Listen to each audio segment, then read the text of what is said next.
میں ہوں آج کا ماڈریٹر رانا فراز احمد۔ السلام علیکم۔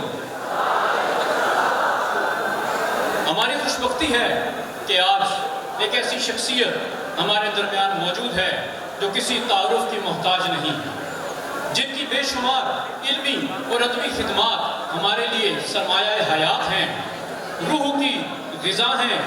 آپ کا قلم ادبی خزانوں کا مرکز ہے، آپ لفظوں کا سمندر ہے، آپ علم و ادب کے میر کارواں، تہذیب و ثقافت کے روح رواں، صاحب علم و عرفاں ہیں۔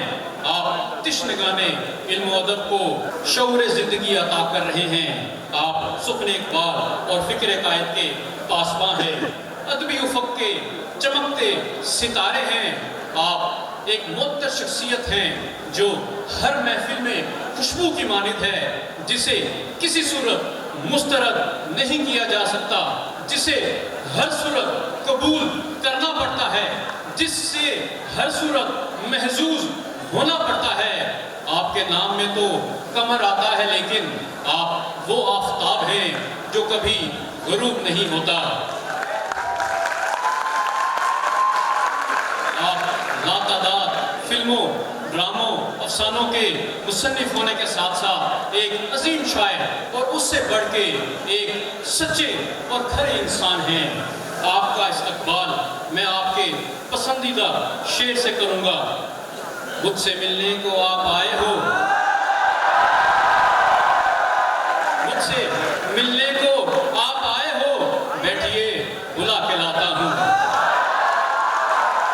معزز خواتین و حضرات، اپنی بھرپور تالیوں میں اپنے مہمان کا استقبال کیجئے، جناب خلیل الرحمان قمر صاحب۔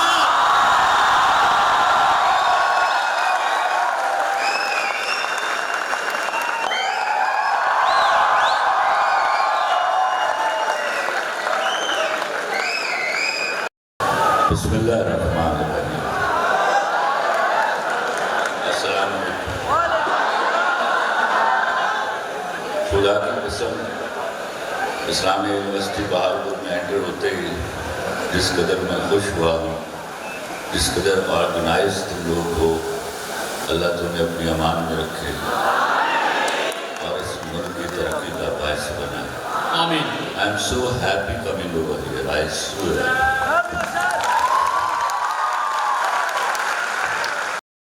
خلیل صاحب، آج کے اس روبرو سیشن میں آپ کے روبرو بیٹھ کر میری کانپیں ٹانگ رہی ہیں، اور میں اپنے سیشن کا باقاعدہ آغاز اپنی یونیورسٹی کے دعا کرو کبھی وہ میرا انٹرویو کرے اور پھر میں دکھاؤں تمہیں کہ کانپیں کیسے۔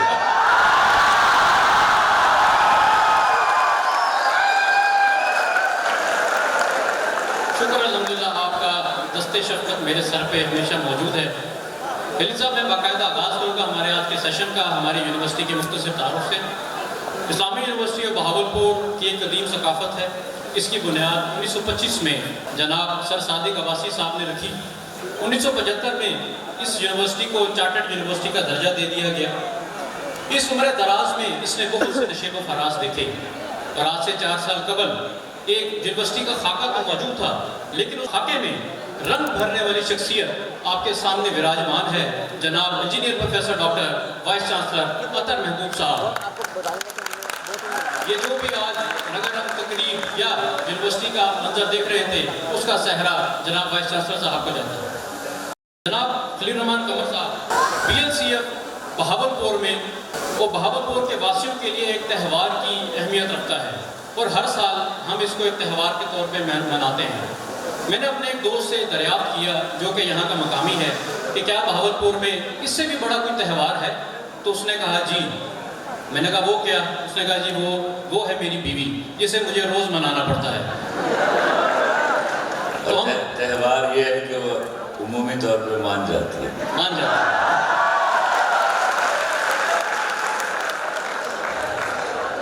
خلیل صاحب، میں نے اس سے جب اختلاف کی وجہ دریافت کی تو انہوں نے مجھے یہ بتایا کہ وہ وجہ ہے دوسری شادی کی اجازت نہ ملنا۔ تو اس کے اوپر بھی جو ہے آج ہم آپ سے تھوڑی سی بات کریں گے۔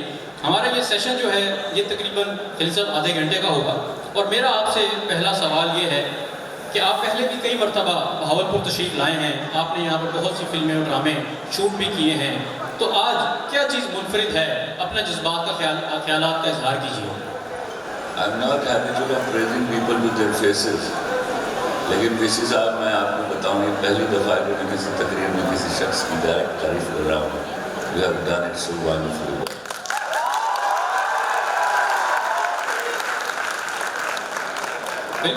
میں recently I was in Punjab university, میں وہاں سے پڑھا بھی ہوا ہوں، اور وہ کیا کہتے تھے کہ لاہور ہے، بٹ نہیں اسلامی یونیورسٹی اسلامی یونیورسٹی۔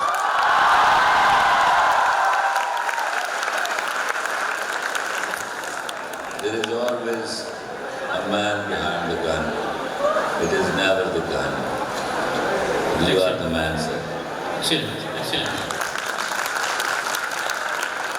اس وقت کی قلت کو سوال تو دوسری شادی سے شروع مت ہونا، کیونکہ یہ پروگرام ایونچولی میری بیوی نے سننا ہے۔ ٹھیک ہے خلیل صاحب، وہاں تہوار نہیں ہوتا۔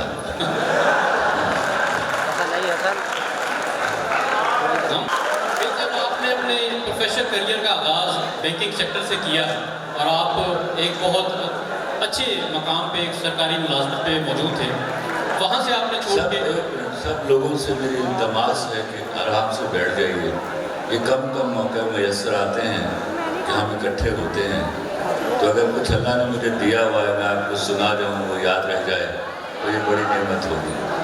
سکون سے بیٹھ جائے۔ جی بسم اللہ۔ خلیل صاحب، آپ نے اپنے پروفیشنل کیریئر کا آغاز بینکنگ سیکٹر سے کیا اور آپ ایک بہت اچھی سرکاری پوسٹ پہ بھی وراجمان تھے، وہ چھوڑ کر آپ نے جو ہے شوبز کی دنیا جوائن کر لی، جبکہ ہمارے ہاں کلچر یہ ہے کہ 50,000 کی نوکری کے پیچھے 50 لاکھ کی دکان بیچ دی جاتی ہے، تو یہ آپ نے اسٹیپ کس طریقے سے لیا؟ کیا ہے کہ میں بینک سے شوبز میں اپنا لکھنے میں نہیں آیا، میں لکھنے سے بینک میں آیا تھا۔ تو وہ جب میں لکھتا تھا اس وقت امی ابا مارتے تھے مجھے، تو میں نے اپنے وہ بلبلے، اپنی وہ تخلیق کو چھپا لیا، اور فرسٹ ایئر کے بعد میں نے لکھنا بند کر دیا۔ اس وقت میں بہت چھپتا تھا، تو اس کے بعد پھر میں نے 15 سال اردو لکھی نہیں اور بولی نہیں، میں صرف انگریزی بولتا تھا۔ مجھے پتہ چلا میرے ملک میری قوم کو، میرے ملک کے لوگوں کو وہ زبان سمجھ آتی ہے جو ان کو آتی نہیں، تو وہ 15 سال پھر میں نے بولی، جب ان کو پتہ چل گیا اس کو آ گئی ہے تو پھر وہ ذرا مشکل میں پڑ گئے، تو میں واپس اردو میں آ گیا۔ بہت خوب۔ جیسا بہرحال آپ نے انڈسٹری میں قدم رکھا اور الحمدللہ آپ نے اپنا سکہ جمایا۔ مجھے نا آج خیال آتا ہے کہ وہ جس دن میرا ماروی سرمد صاحبہ سے معاملہ ہوا تو نیچے اتر کر میں نے سوچا نہ میں بینکنگ کے لیے آیا تھا، نہ میں لکھنے کے لیے آیا تھا، میں تو اصل میں اس کام کے لیے آیا تھا۔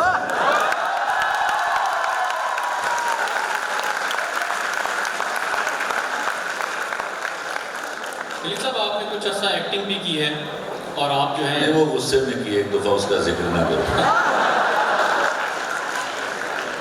خلیل صاحب، یہ جو انڈسٹری کا آپ کو شوق تھا، کیا آپ کے والد محترم بھی آپ کو اس میں سپورٹ کرتے تھے؟ کیونکہ عام طور پہ جس سوسائٹی کو ہم بلانگ کرتے ہیں اس میں اس کلچر کو جو ہے ٹیبو سمجھا جاتا ہے۔ میرا جو بوٹا، میں بتاتا ہوں کتنی مجھے اپریسیشن تھی جب میرا بوٹا فرام ٹوبا ٹیک سنگھ ہٹ ہوا، تو میں کراچی اپنے بہن کے گھر داخل ہوا۔ مجھے آپ کو میں بتاؤں، آپ کو اچھا لگے یا برا، I think I was good enough a guy.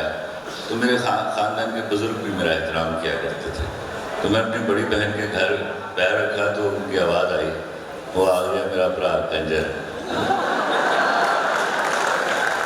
پھر میں 5 سال اس کے گھر نہیں گیا، جب تک میری ایئرپورٹ پہ ملاقات نہیں، اس نے وہاں کھڑے ہو کے مجھ سے معافی مانگی۔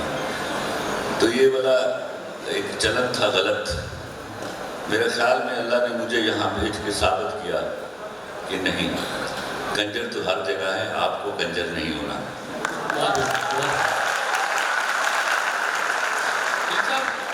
بہت سے نوجوانوں کی طرح مجھے بھی بچپن میں ایکٹنگ کا بہت شوق تھا، اور اس کا اظہار ایک دفعہ میں نے اپنے والد محترم سے کیا، تو انہوں نے جو مجھے جواب دیا وہ میں پبلکلی بتا نہیں سکتا۔ نہیں، میں تمہیں جواب بتا دوں، میں چائلڈ ایکٹر تھا امجد اسلام نقوی صاحب کے پاس، تو 200 روپیہ لے کے آیا میں، وہ روپے کی گڈیاں تھیں تو میری ماں، میں نے آ کے بڑے فخر سے ماں کو دی، تو ماں نے اٹھا کے لے جا کجرانے کمائی. تو یہ مجھے پتہ ہے جواب، لیکن یہ نوشن اب بدلنا چاہیے. اچھے لوگ آئیں گے تو وہ واپس لوٹ جائیں گے جن کو آپ اس نام سے یاد کرتے ہو. یہ بڑا ضروری ہے. بہت خوب. صاحب ہماری یونیورسٹی جو ہے وہ بھی شوبز کی لیے جو بھی اس کے لیے پنیری تیار کرنی ہوتی ہے اس کے لیے بہت کام کر رہی ہے. ہمارے پاس سر جناب وائس چانسلر صاحب نے یہاں پر پروڈکشن ہاؤس کا سیٹ اپ بنایا ہے، میڈیا ڈپارٹمنٹ کو بہت امپاور کیا گیا ہے. تو آگے آنے والے جو آپ کے ڈرامے ہیں وہاں سے یہاں سے بھی کوئی کلیبریشن کی ہم آپ سے ریکویسٹ کریں. دیکھیے ایک بات یاد رکھیے، right from the very first day of my life when I entered into showbiz، میں ہمیشہ نئے ٹیلنٹ کے ساتھ کام کیا. اب وہ مشہور ہو گئے تو مشہور ہو گئے، ورنہ میں نے بہت ساری آپ کی ہیروئنیں اور ہیرو انٹروڈیوس کرائے ہوئے ہیں.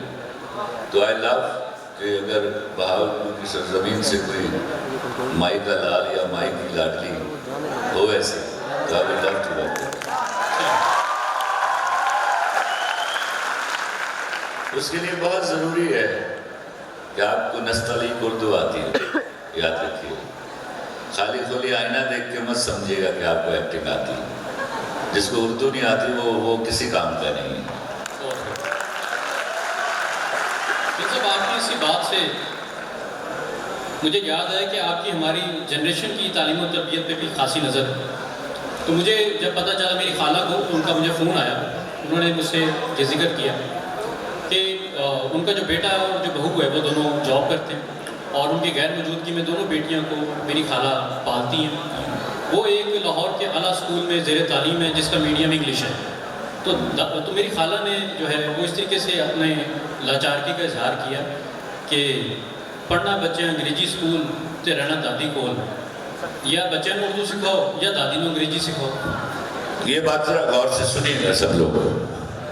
یہ وہ المیہ ہے جس نے میں نے کبھی لکھا کہ آدمی جسم کی غلامی سے آزاد ہو سکتا ہے، زبان کی غلامی سے کبھی آزاد نہیں ہوتا.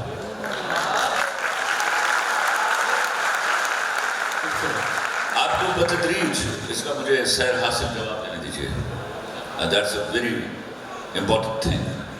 میں انگریزی کی کوئی توہین نہیں کرتا، لیکن میں سوتیلی ماں کو کبھی سگی ماں کے برابر نہیں سمجھتا.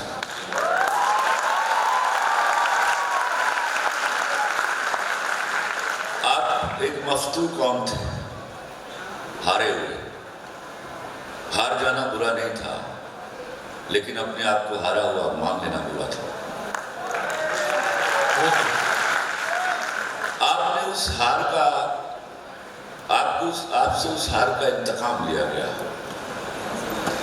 آپ کو جزوی آزادی دی گئی جس کا نام رکھا گیا آزادی، اور میں نے اس کو بچپن سے لے کے آج تک کبھی آزادی نہیں مانا، کیونکہ آزادی کبھی چائے کی ٹیبل پر نہیں ملا کرتی. اور آپ چائے کی ٹیبل پر آزادی ملی آپ کو.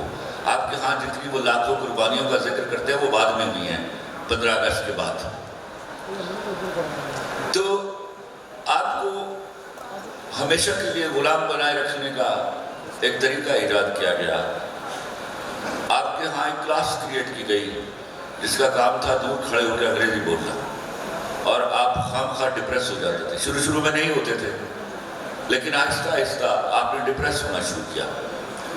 ڈپریس ہونے سے کیا ہوا کہ آپ کی ان پڑھ ماؤں کو شوق پیدا ہوا بچوں کو انگریزی میڈیم اسکول میں داخل کروانے کا. اس کا نتیجہ آج آپ بھگت رہے ہیں. You have lost your culture, you have lost authors. آپ کے ہاں کتاب نہیں لکھی جا رہی. کتاب کیسے لکھی جائے گی؟ آپ کے ہاں شیکسپیئر 12-14 سال کی عمر میں مر جاتے ہیں. And Shakespeare is nothing. کبھی آپ اپنی کتابیں پڑھیے اپنے مصنفین کی. کبھی آپ بابا بلے شاہ کو پڑھیے، کبھی آپ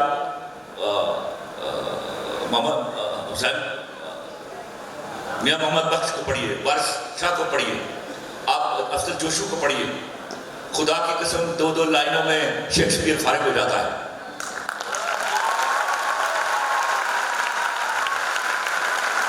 لیکن کیا ہے کہ آپ کے اندر ایک سوچ ڈالی گئی ہے کہ مفتو کی ایک کانکرڈ نیشن کی، اور آپ نے اس کو ایبزارب کر لیا. ہم نے فخر سے, میں ابھی سنتا ہوں اکثر اور میں غصے میں آ جاتا ہوں, مجھے اردو نہیں آتی, تو میں پوچھتا تینوں انگریزی آتی؟ آپ کو انگریزی بھی نہیں آتی. میں یونیورسٹی میں تقریر کر رہا تھا ایک دفعہ, میں نے وہ انگریزی میں کنڈکٹ کرتے تھے, میں I was sitting there as the chief guest, تو غلط انگریزی بول رہا تھا. میں غلط انگریزی نہیں برداشت نہیں کرتا. میں نے کہا میاں بات سنو, تم یہ انگریزی میں کیوں لگے ہوئے ہو؟ سر I have been instructed. تو میں نے کہا تمہیں یہ بھی انسٹرکشن دی گئی ہے کہ تم غلط انگریزی بولو, لاؤ مائک دو مجھے. اچھا, میں نے کہا مجھے بتاؤ کتنے لوگ تم میں انگریزی میں فل پی ایچ ڈی کر رہے ہیں؟ خاموش. میں نے کہا بھائی میں نے بڑا ہی آسان سوال کیا ہے, کتنے لوگ انگریزی میں ایم فل انگلش لٹریچر میں M Phil P H D کر رہے ہیں؟ تو 150 سے ہاتھ اٹھے ہیں, تو اس میں 100+ لڑکیاں تھیں. میں نے پوچھا آتی ہے انگریزی؟ سائلنس. میں نے پوچھا انگریزی آتی ہے؟ ایک بات سنائی دی, آتی ہے. میں نے کہا کلمہ پڑھ کے بتاؤ کبھی انگریزی میں خواب دیکھا ہے؟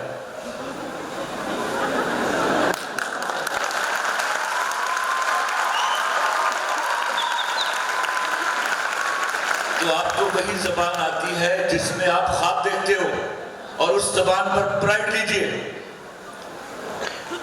آپ نے زبان کی غیرت کا سبق سیکھنا ہے تو سکھوں سے سیکھیے. آپ نے انسلٹ کیا اپنی زبان کو. یہ کوئی پرائڈ نہیں ہے کہ آپ کو اردو نہیں آتی. آپ کو شرم سے ڈوب کے مر جانا چاہیے کہ آپ کو اردو نہیں آتی.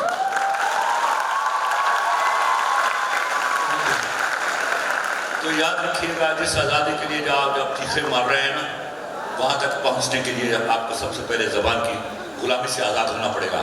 ورنہ دنیا میں ایک مثال نہیں ہے کہ کسی ملک نے ترقی کی ہو اور اس نے کسی اور زبان میں کام کیا ہو. آپ جس دن اپنی زبان میں کام شروع کریں گے, اس دن آپ ترقی کے زینے پر پہلا قدم رکھیں گے. یاد رکھیں. چلیے.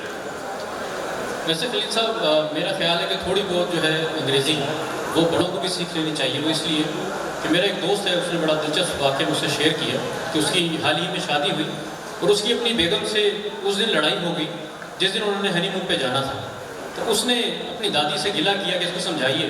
تو دادی کہنے لگی وہ تو انہوں چھڑ, تو میں نے ہنی مون دے نال آ جائے. اور اس لیے فلم آئی ہے honey moon, that's good for them.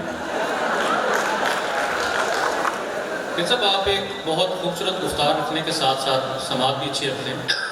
میں نے کچھ اشعار لکھے ہیں. میں سمجھا تھا تم ہو تو کیا اور مانگو, میری زندگی میں میری آج تم ہو, یہ دنیا نہیں ہے میرے پاس تو کیا, میرا یہ بھرم تھا. یہ سب اشعار کسی اور کے کاپی پہ میں نے لکھے ہیں. تو میں آپ سے ریکویسٹ کروں گا ایک دفعہ آپ اپنی آواز میں جو ہے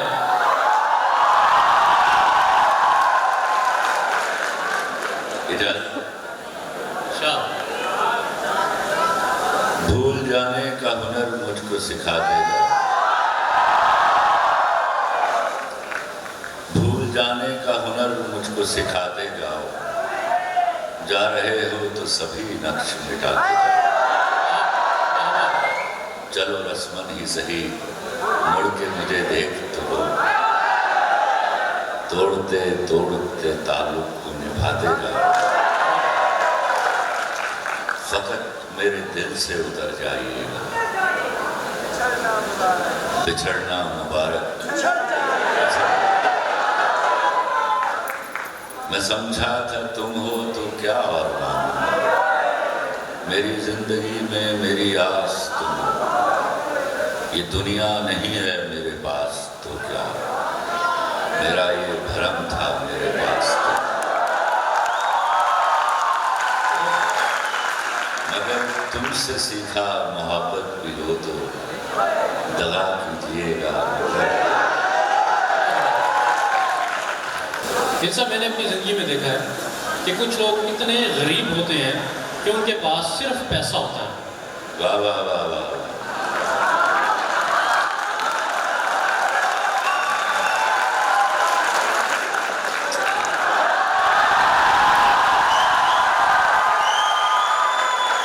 اور کچھ لوگ اتنے امیر ہوتے ہیں کہ ان کے پاس درد دل ہوتا ہے. I was a very poor child, but I was a king. غریب وہ ہوتا ہے جو کم ظرف ہوتا ہے.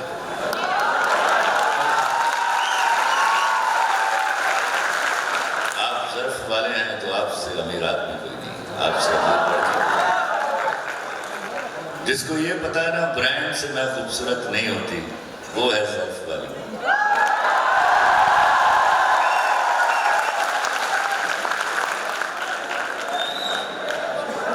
خلیل صاحب, آپ اکثر کہتے ہیں کہ خواتین مرد سے بہتر ہیں. بہتر چھوٹا لفظ ہے.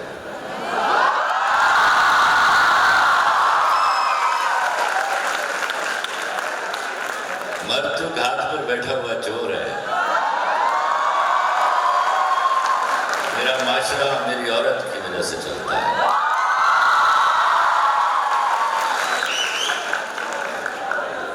یاد رکھیے گا,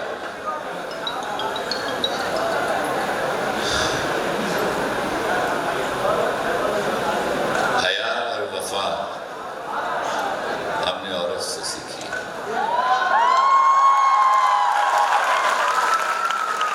اور آپ کو میں بتاؤں, حیا اور وفا عورت کی پہلی خوبصورتی ہے. شکل بڑی دیر بعد آتی ہے. یاد خوبصورت. جب آپ شکلوں کی تفاوتیں کرتے ہیں تو خدا کو ان کے سامنے کھڑے ہو جاتے ہیں. وہ المصور ہے, اس نے کوئی تصویر بری نہیں بنائی ہوئی.